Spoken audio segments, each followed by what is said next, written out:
following, and now the series is tied at 2. It was a strike on the K-zone, it was a strike to the naked eye, it was a strike to nearly every Murph and Sully in the building. Check out that dude in the white jersey behind the plate, by the way. Ready for the punch out? Oh, couldn't do it. Pablo, was last night's game really about just one pitch? Quinn, I understand why all of the humans want that to be the core element here as well, but it's not. It's just not. I mean, Martin Perez should hope that it is. That dude came in, got 1 out, gave up 4 hits, the game exploded, and he pitched after Eovaldi, right? So, there's a whole other story after that pitch. But on top of that, the other people who should be very glad that we're talking about this so much, of course, are the Boston Red Sox themselves.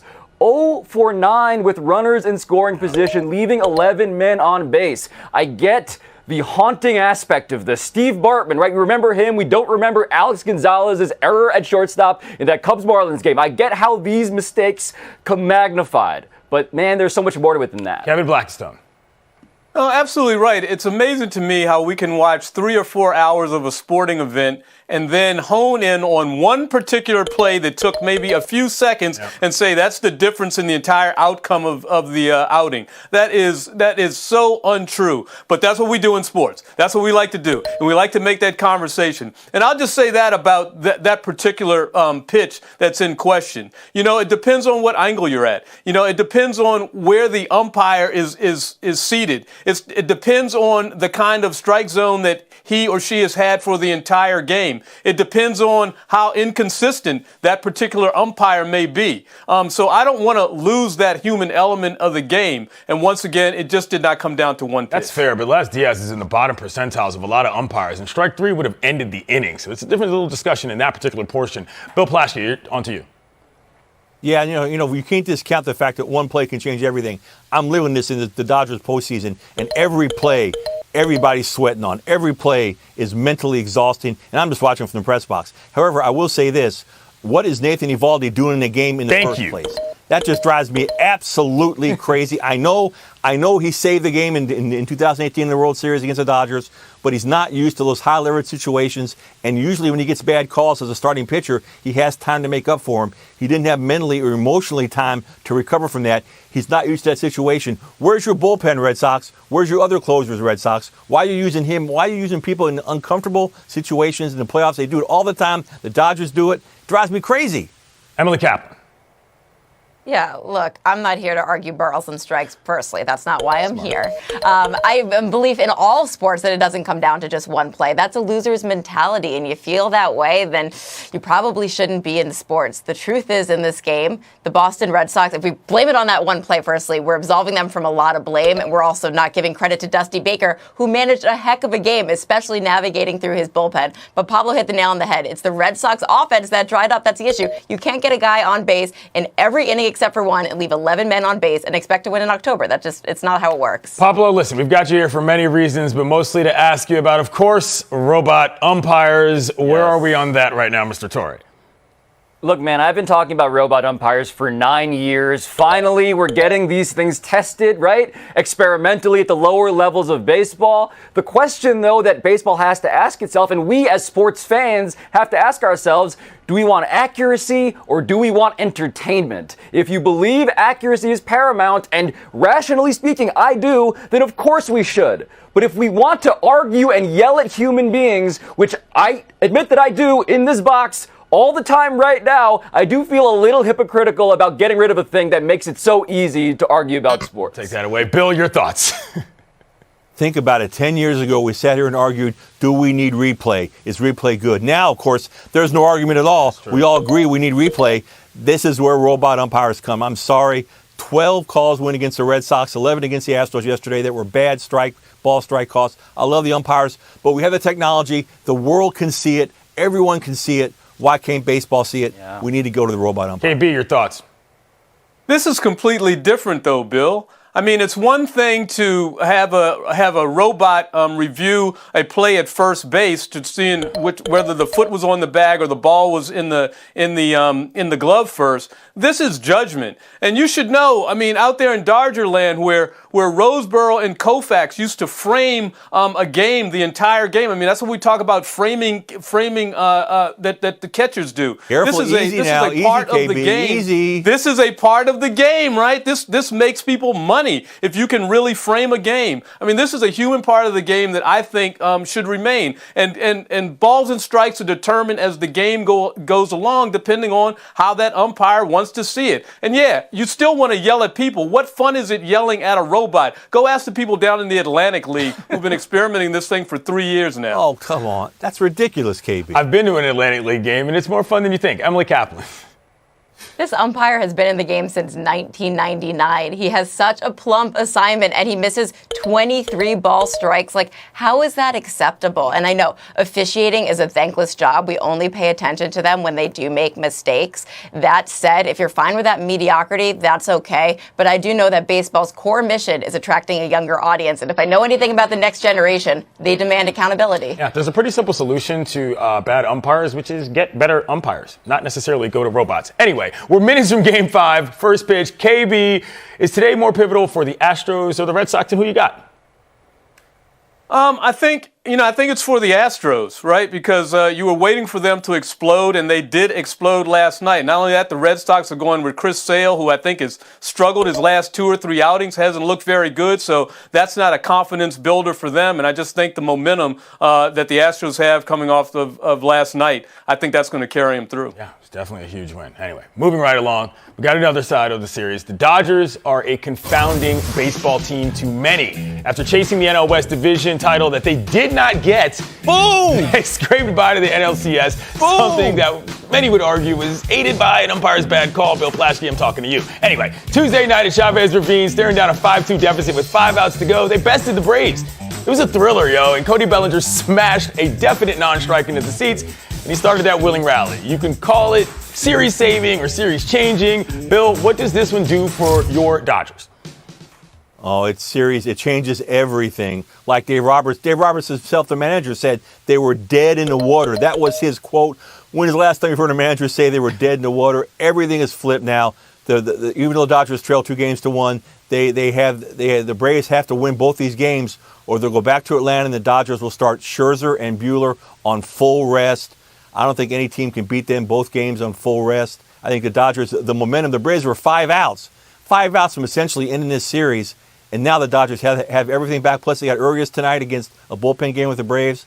This changes that swing 4 feet above the strike, 4 feet above the ground. The highest, I guess, the highest swing, home run of a high pitch. It's in about almost over 10 years. It's amazing. That changed everything. Sounds to me like it's not over. Emily Kaplan. This is series saving. Bill said it. They were 5 outs away before this from going down 3-0. And we know that only one team in Major League Baseball history has ever overcome that. And to me, when you're in as much of an offensive rut as the Dodgers have been in this series, you need something really special to reverse that juju. And this Cody Bellinger hit was special because of who it came from. This guy who has had his worst offensive season as he struggled from all of these injuries and coming back from them. And then this hit, 96-mile-per-hour fastball. 4 feet above the plate. Literally, in this guy's career, or this year, he's 7 for 72 with 37 strikeouts from such pitches this year. So to me, that's all series-saving juju, and they're on the right track right now. Yeah, I mean, you could see how deflating those 4 runs coming about were for the Braves. And the big problem for the Braves, they don't win in Dodger land. Yeah. 13 of the last 14 games, they have taken an L. So that's got to be in the back of their minds going into this next game. So somehow they've got to salvage themselves, pull themselves together, write that one off. But I just don't see how you're able to do that when you know you're up against a better team and when you know you let them off the hook. Pablo Torre. Well, hold on a second, because Cody Bellinger, I respect the fact that he hit a fastball, which he never hits, at like somewhere between the nipples and the shoulders, right? That's incredible. Incredible that he did that. That's the last thing you'd expect him to do. But the idea that now this series is over, guys, Come on, the Braves are still leading in this series. We just did a whole topic, the last one, about how one moment should not make an entire game. Now you're making one moment an entire series? If I've learned anything about the Atlanta Braves, is that they are a lot better than we realize, even with the bullpen game coming, even with Cody Bellinger looking suddenly woken up in literal and figurative senses, all of that. Don't discount this team. Yeah, I mean, listen, the Braves came into this with the worst record in the playoffs. Bill Plaschke. The Dodgers have won 4 essentially elimination games or official elimination games in the last 2 weeks. The Dodgers win with their backs to the wall. The Braves have never been in this situation before. You could just tell. And remember, the home run did not win it. The Braves, though, were so shell-shocked, 2 batters later, Mookie Betts won it with a double. So this is momentum is real. In the playoffs, momentum is real. Hitting is contagious. The Dodgers have it all right now. All right. Pablo Torre's in the lead. There's your horn. Your break's coming up. By the way, it's my mom's birthday. Happy birthday, Mom. Parcel's coming up next. Oh, Happy birthday. Happy birthday. Around the Horn is presented by Direct. That's Sports Illustrated's Chris Mannix after they dropped their opening game to the Warriors, 121-114. As importantly, Russell Westbrook posted a smooth minus 23 plus minus, prompting LeBron to tell his teammates to go home and watch a comedy flick to shake it off. It's just one game. Bill, is this alarming or something a rom-com can solve? If he was going to watch a comedy flick, you should watch a tape of this game. It's trouble. The 21 minutes they played together, AD and Westbrook and LeBron, they were outscored by 1 and they missed 12 three-pointers. Russ just doesn't know how to fit in right now. He's not used to being number 3. He's completely lost out there. This is going to take some time. I'm not saying it can't work, but it's off to a terrible start. Emily Kaplan. Yeah, he did look lost, especially in that fourth quarter. He just wasn't cutting. He wasn't making screens. He was just roaming around. He can adjust, of course. I'm just concerned about this start because minus 23, I know plus minus isn't everything. When your other 2 stars are minus 2, you can isolate where the problem is. KB. Yeah, it wasn't a good start, but you know what? It's a long season. Let's not overreact to game number 1 on an 82-game schedule. Hey, the other point guard looked pretty good. Avery Bradley out there stroking the 3, playing defense. I love Avery They got Bradley. 2 guys they can work with. Yeah. Pablo. Well, hold on. I like Avery Bradley too, I guess, but that guy could not crack the Warriors roster last season. He was the 15th guy, so the Lakers get him, and they play Avery Bradley at the end of the game ahead of Russell Westbrook, who is splitting time also with Rondo at point guard. I don't think the Lakers have a big 3. I think they have an enormous 2, and then you have a guy who they're still trying to figure out what they even have in the first place, and Russell Westbrook, as many teams have had to do over the last several years now. Wow, a big 2 plus 1. Okay, I'll remember that, Pablo, just so you know. Anyway, moving right along. The 2 most dreaded words when it comes to quarterbacks are game manager. But for coaches, it can be a compliment. Jery Jones is a big fan of his head coach's work, saying, quote, "I want all our fans to know how conscientious about how hard he works on it. The detail of the situational rehearsal and the practice he does." That's a lot of big words. KB, are you buying that? Yeah, I'm buying it because winning covers up all the warts right here. Who cares? They're 5-1. If they were 2-3, then this would be a huge problem. Pablo Torre.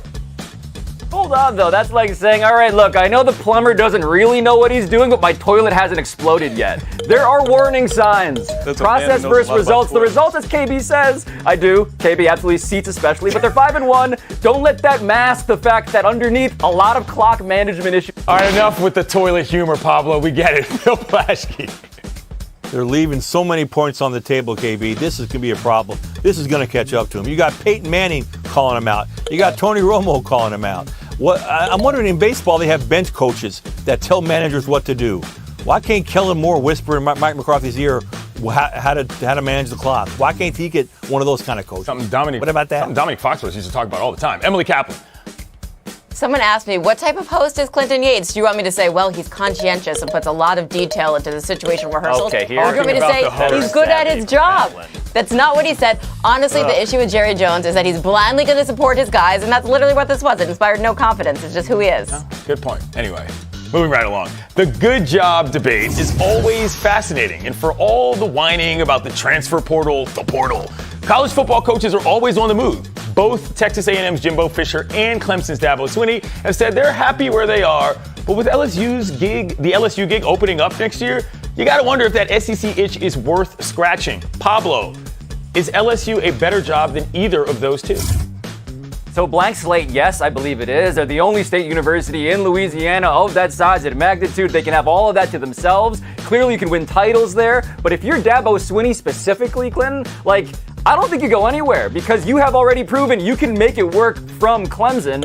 Now, Jimbo Fisher, on the other hand, a guy who's sort of nomadic by nature at this point in his career, yeah, I'd maybe take the upgrade and go to Baton Rouge. Kevin Blackstone.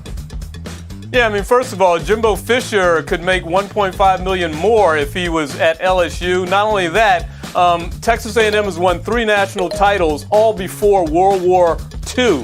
The last 3 coaches at LSU all won national championships, which may be more a testament to the talent at LSU than the coach. Emily Kaplan. So, yeah, that's the guy to make the move. LSU is an awesome job, but neither of these guys have incentive to leave. Jimbo Fisher has the Texas A&M athletic department wrapped around his finger, and Dabo Swinney is under contract till 2028 with a buyout of $10 million. If either of them leave, it's just next-level greed. Bill Plaschke. Don't forget who you're dealing with here. Scott Woodward is the AD at LSU. He makes big hires. He gives big money. He hired Kim Mulkey. How did you ever hire Kim Mulkey from Baylor? And when he was at A&M, he gave Jimbo Fisher $75 million guaranteed. How did he ever do that? Don't count him out with the money and the lucrative and the perks. I think this job could be there for either one of those guys. Bill Plaschke getting the women's hoop shout out in. That was strong work. Pablo, Professor, sorry, but it's time to go. Too big to wear. I can't remember the last time I've seen an athlete wear a championship ring. They keep them in safe deposit boxes now. They become little trophies. Let's make them bracelets. Give them something they can actually wear that people can see, that can show things out. Bill, you clearly didn't read the 7,000-word press release about this. It comes with a chain. They can wear it on their neck. The QR code, though, is the most ridiculous part. Nobody likes QR codes. You show up to a restaurant, you're like, why do I have this? Why don't I have the menu? There's a QR code on this so they can scan it and watch the highlights from the season. Guys know how to find their highlights. I gotta say, though, the little... What's a QR code? Bill, I mean, I'm trying. We're trying here, man. I'm gonna take the point.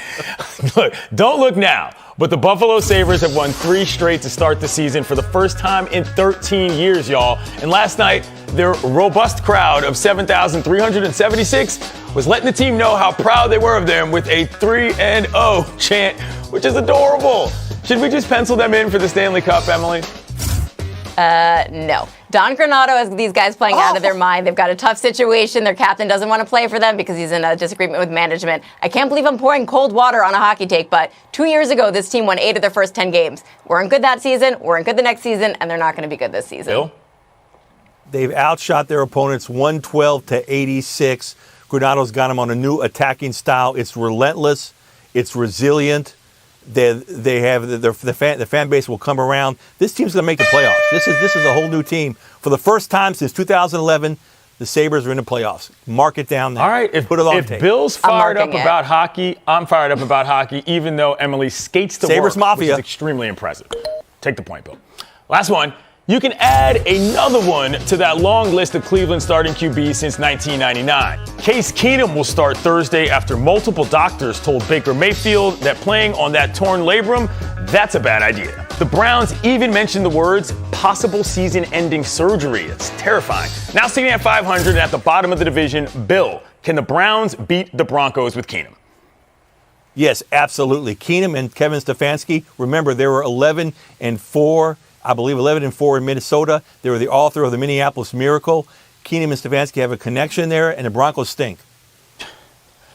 I want to get excited for this. I want to get excited for Case Keenum's revenge game, but do you know who he's playing against? Von Miller, who had this quote, "I don't know who the tackle is I'm going against, but I'm going to kill him. I'm going to kill him, and the other guy on the other side, too." I don't think that's the situation for success. It was 11-3, Bill, but I'm enjoying your positivity today. Take the FaceTime, sir. Thank you very much, Clinton. I want to speak to all the criticism given Dodger fans for leaving the game early last night. Can we stop this?